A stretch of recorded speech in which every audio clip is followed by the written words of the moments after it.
Welcome back to Big Mouth and welcome to Wednesday's edition of the dceu Daily. Yes, some brand new Wonder Woman 84 character posters have been made available and they are beautiful. So let's check these out. So there's that one. Then you have this one. Yes, this is one of my favourite characters in Wonder Woman 84. Barbara Manova, aka Cheetah. Absolutely fantastic. You are going to love her. So we go on. Right, what else we got? We have got Chris Pine as Steve Trevor. You're going to love him too. Very funny in the movie. He's doing lots of other stuff as well, which I can't talk about right now. He's looking great. So who else have we got? We've got equally the best villain in the DC Extended Universe since Michael Shannon Zod.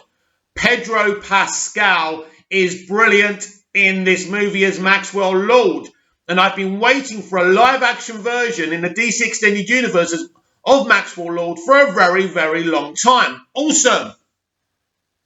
Do we have one more? Yup. And here's the final one. This is another one of Wonder Woman, a.k.a. Diana, a.k.a. the irrepressible, stunning, talented Gal Gadot. Brilliant. Doesn't she look great? Absolutely fantastic.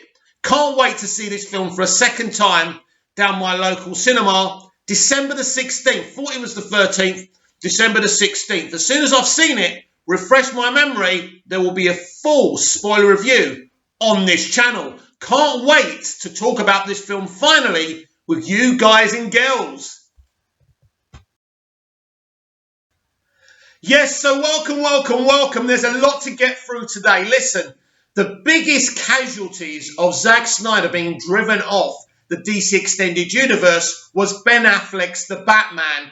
And ever since Zack Snyder's Justice League was announced to be released via HBO Max, I was very confident that Ben Affleck's The Batman movie would happen via HBO Max. Now, thanks to an article from Ethan Atler from Yahoo Entertainment, Joe Manganiello has spoken to him about the kind of things that were going to happen in this movie. And I tell you something, I mean, I want to see this. I wanted to see it before. Now reading this, I definitely want to see this film. Anyway, let's give it a gander. Joe Manganiello reveals new details about Ben Affleck's abandoned Batman movie. It was really cool, really dark, and really hard. Let's take it a look. Let's give it a look. Ben Affleck has already handed the Batcave over to Robert Pattinson. Well, not really, but Batfleck fans are still wondering what his version of the Batman might have been. When the actor originally agreed to suit up as the DC Extended Universe's Dark Knight, he was supposed to headline a solo film that would have spun out of the events of Zack Snyder's Batman vs. Superman Dawn of Justice and Justice League.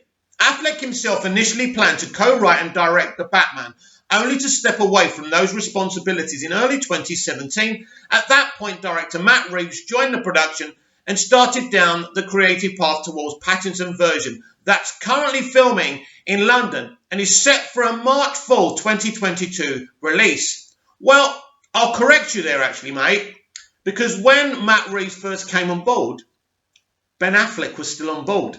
But we all knew, worst kept secret in Hollywood, that those two were never going to work together. That's why Matt initially walked away from talks.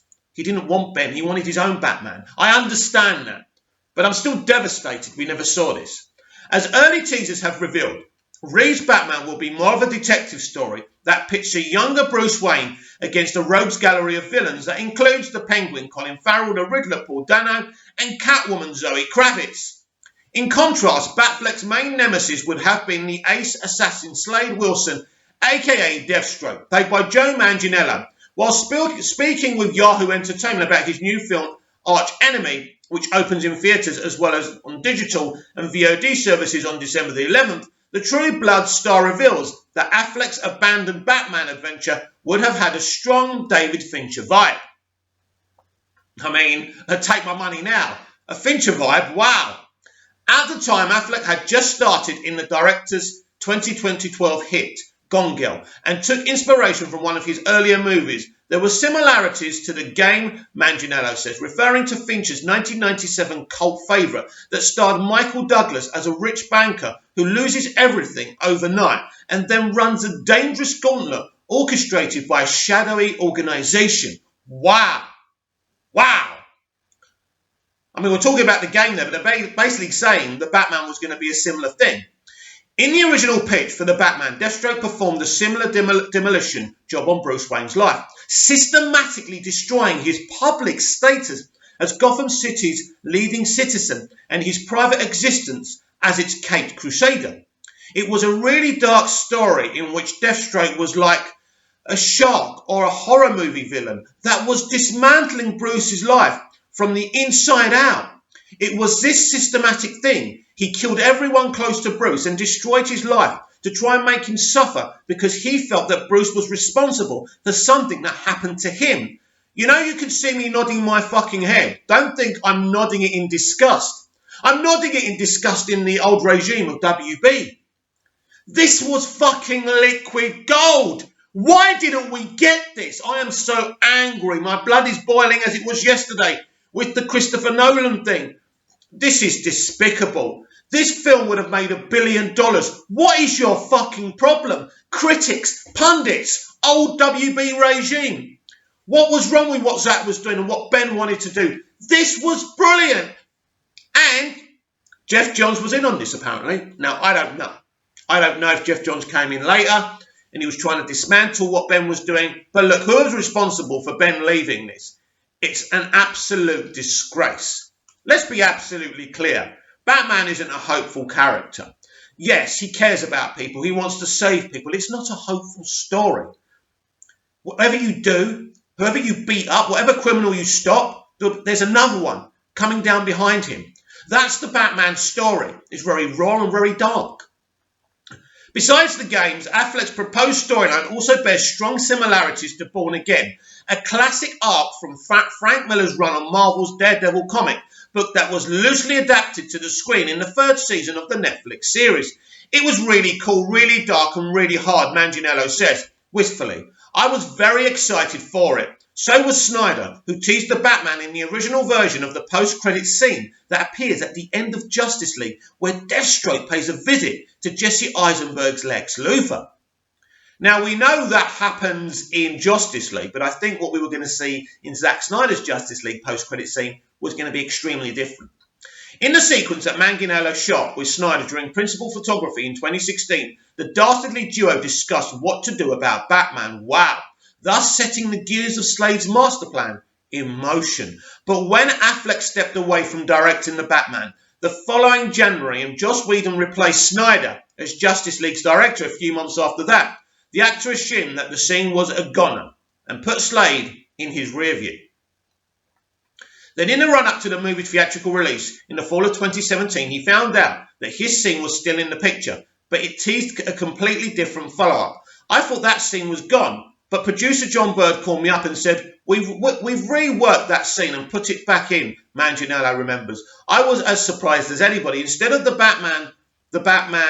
Lex Slade encounter now laid the groundwork for a second Justice League film, though not necessarily the one Snyder had planned.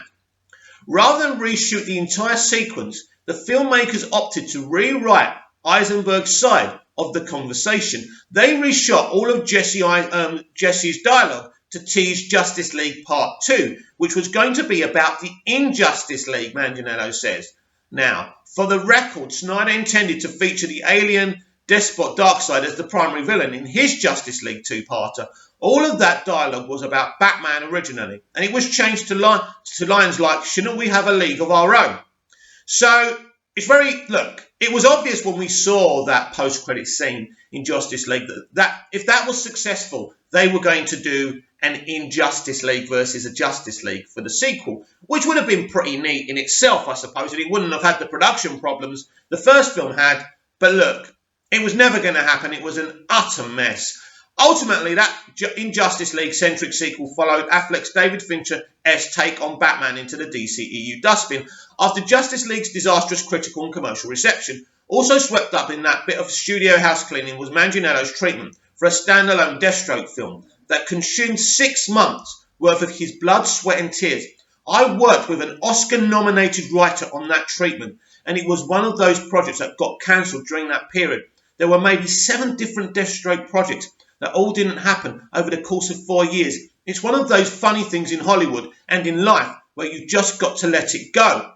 Joe Manganiello is so into this character, and I think he must have been working with Chris Terrio, by the way. He was working on doing his own Deathstroke project. Think about that for a minute.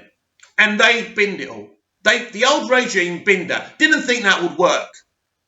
These are people who simply don't understand consumers and how to tell a story anymore. I've told you, they're just politicians now. They're not interested in entertainment or entertainers. But here's another funny only in Hollywood plot twist.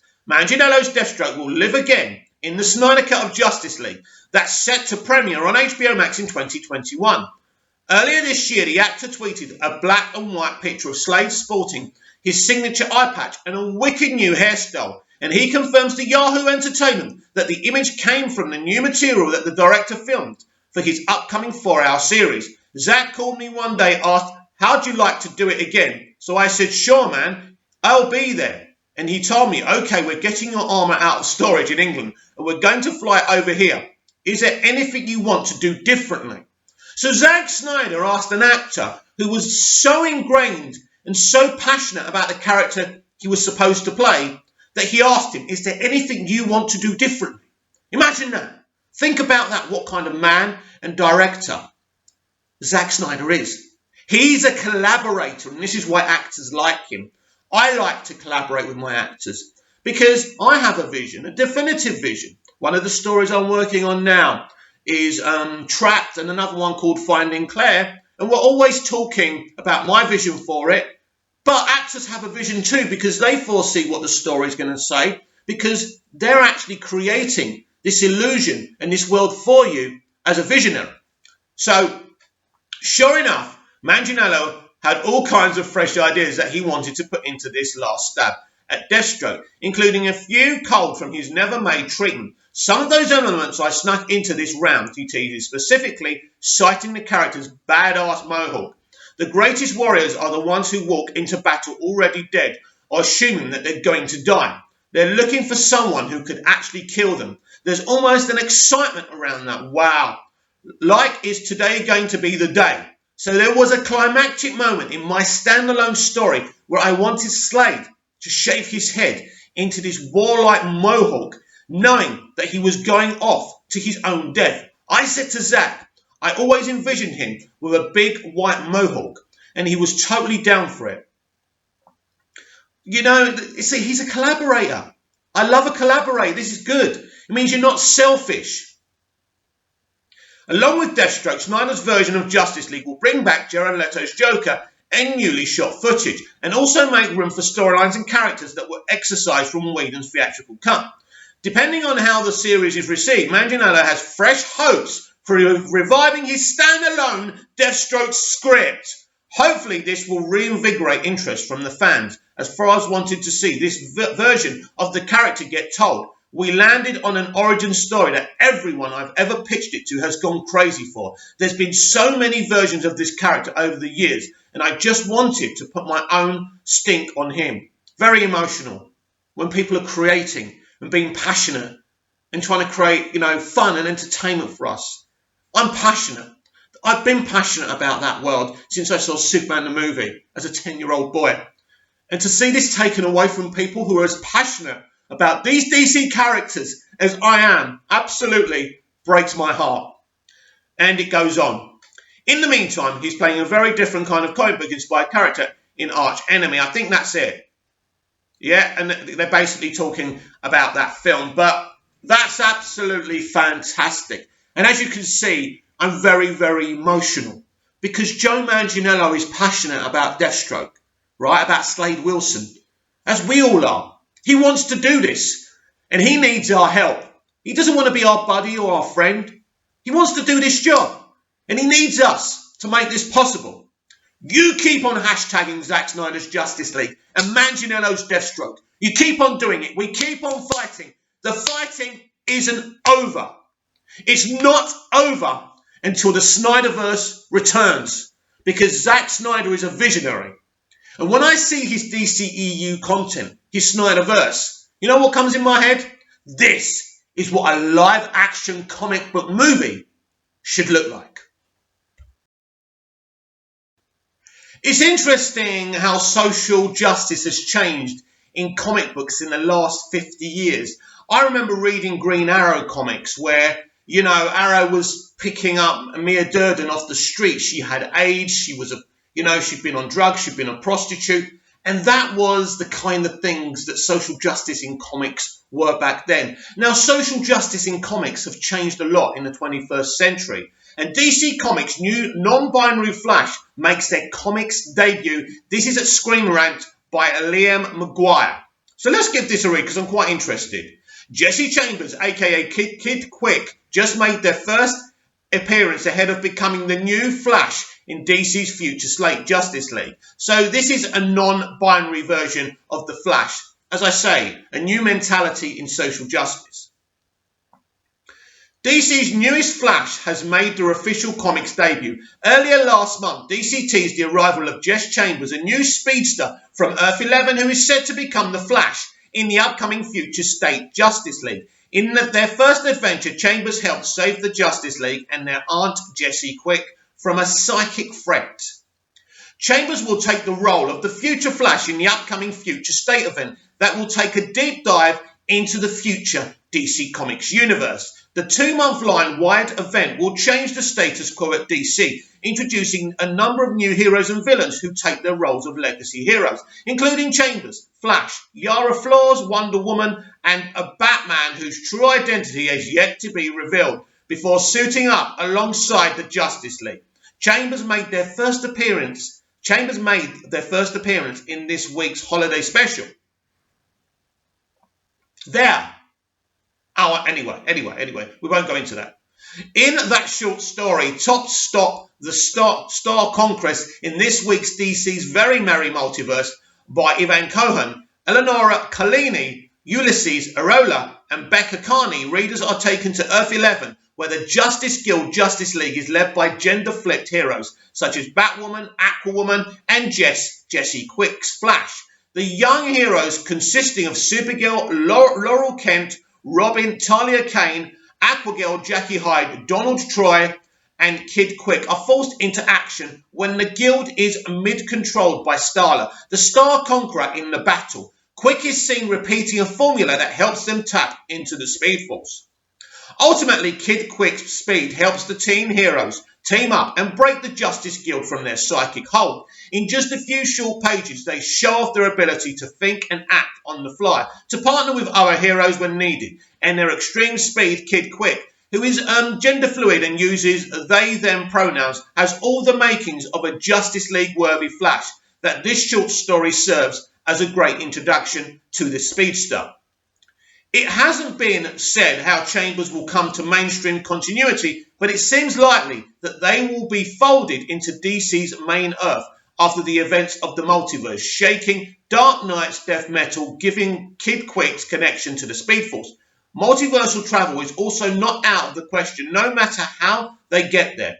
In their debut issue, Jess Chambers proves to be a worthy addition to the extended Flash family. They will make their Justice League debut as the Flash in the upcoming future state Justice League.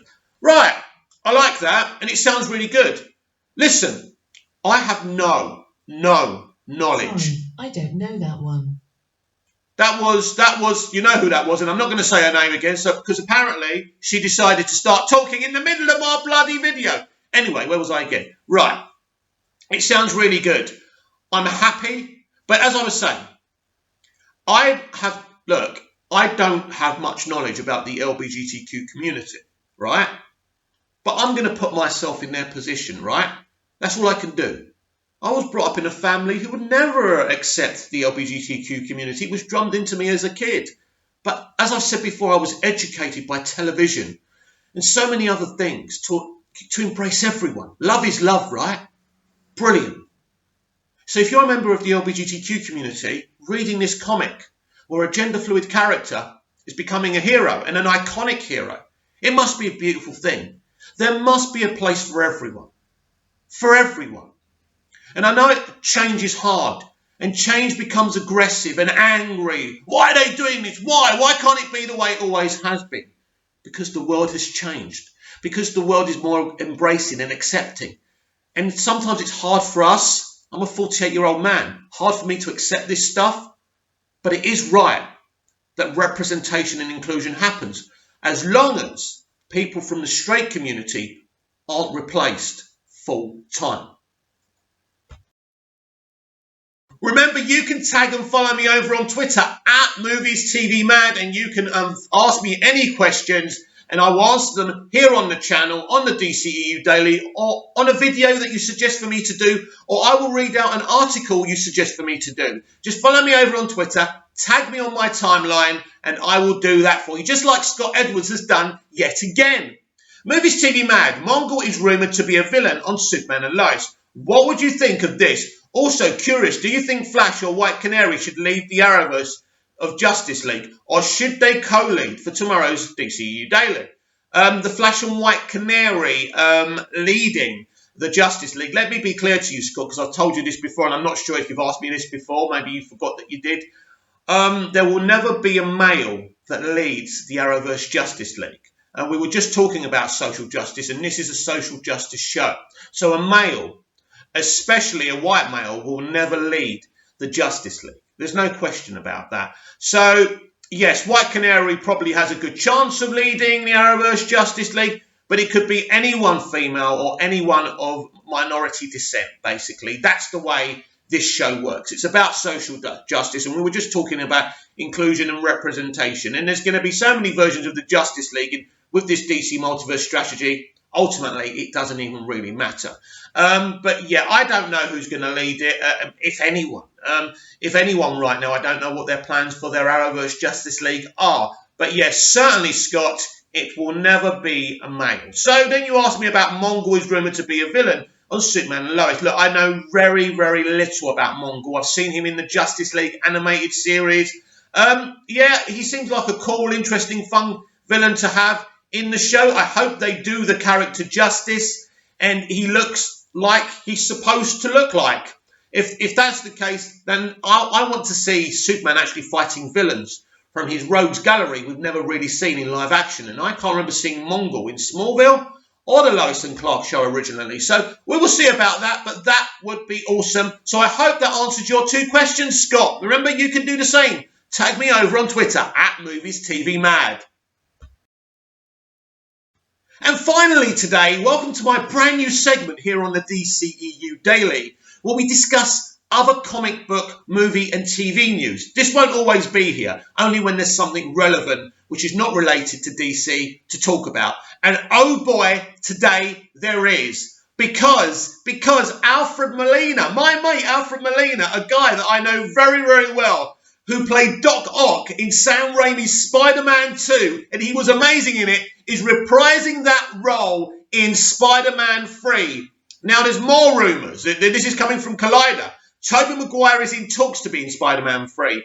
Andrew Garfield apparently is already signed. Kirsten Dunst, Emma Stone. So basically, everyone from Raimi's Spider-Verse is going to be in Spider-Man 3. Oh, by the way, Tom Holland's in it as well, just for a bit. So this is massive and exciting. But now I speak for Flashpoint and Spider-Man 3. Tobey Maguire is my favourite live-action Spider-Man. The Raimi-verse is my favourite version of the Spider-Verse in live-action. It's the best thing. Even though Tobey was a lot older than the character he was playing, he pulled it off beautifully. And I know a lot of you don't like Spider-Man 3. I think it's a really good film, and nothing could have topped Spider-Man 2. It's a bit like The Dark Knight Rises compared to The Dark Knight. Very, very difficult. Oh yeah, The Dark Knight Rises is a much better film than Spider-Man 3, admittedly. But basically, Spider-Man 3 tried to go down this Superman 3 thing where Spider-Man is infected and becomes bad, and I think Tobey did a great job with it. I like the film. It's okay, and it's certainly better for me than Homecoming or Far From Home. Listen, the MCU and Kevin Feige have done great things with that comic book universe. But they made a mistake with Spider-Man. They underdeveloped him, they undercooked him, they watered him down, And basically, unless you're a teenager or a young girl who's got a crush on Tom Holland, you're not really going to be interested in those films. So now, just like the DC Extended Universe, the MCU is going down the multiverse strategy. Now, this, of course, is very, very exciting. You know, hearing Alfred Molina's back, and I can tell you Al is very, very excited about this. Very excited about this. And I am, because as I said, it's my favourite iteration of Spider-Man live action. But you can't make a good film out of awesome cameos. There has to be a good script. There has to be a good story. And your lead character must be your principal, right? It's like the Spideyverse animated movie they did a year or so ago, right? That film works because their principal character is still the lead. He has an arc in it, and it's very important. That's how they pulled it off. Now, there's no secret that, already Jared Leto has told us Morbius is part of a bigger plan for the Sony kind of Marvel universe. And this is a plan that Feige and Sony are working with together. So this is very exciting because Spider-Man is the #1 Marvel character. He should have his own universe. But what they're doing, from the moment we heard that Benny Cumberbatch, another mate of mine, is going to be in Doctor Strange. Sorry, of course he's going to be in Doctor Strange, but he's going to be in Spider-Man 3. So we knew what that meant. We knew the only reason he's in it is to open up the multiverse. So this will continue. This is an arc, actually, by the way. Spider-Man 3 and Doctor Strange are a crossover arc. One may continue into the other. So that's very exciting. So hearing all these characters are returning is brilliant news and really exciting news. But you must focus on Tom Holland. Tom, there'll be no one more excited than Tommy Holland that this is happening. No one. He's such a geek. He's such a fan. That's why he can't keep his mouth shut. He's really an adorable kid and a very talented young man, by the way. I've seen him in so many things. And he does actually play really dark stuff really well. So he's a great young British talent, professionally trained. The best actors come from the UK because we have the kind of training that you really don't have in America. And that's still the fact as far as I'm concerned. That's why you've got a lot of British actors out there doing really, really well, by the way. So he's brilliant. I want the lad to be the lead of this film. Even though Maguire is my favourite Spidey, I don't want him taking over. But just like the DC Extended Universe's multiverse strategy, there is potential here to bring back Tobey Maguire for a Spider-Man 4. One of the things I was thinking about the other day is I wish Kirsten Dunst could be in Spider-Man 3. I love her so much.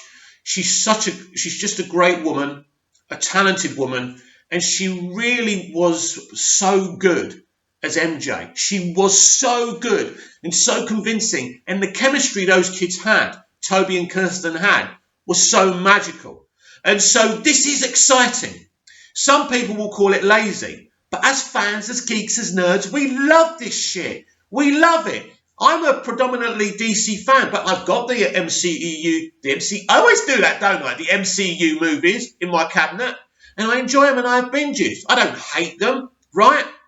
But this is my priority, DC. This is why I do the DCEU Daily every day.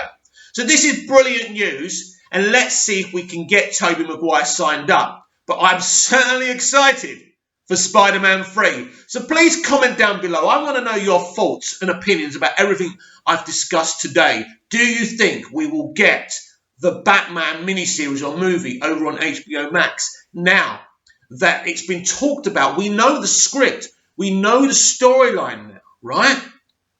This is something we must see. So I want to know what you think about that, right? I want to know everything what you think, what's going on in entertainment today. What do you think about HBO Max streaming and releasing in cinemas at the same time? Anything you have to say, please comment down below. Like, share and subscribe. And I'll be back tomorrow with even more DCEU Daily. See you again soon.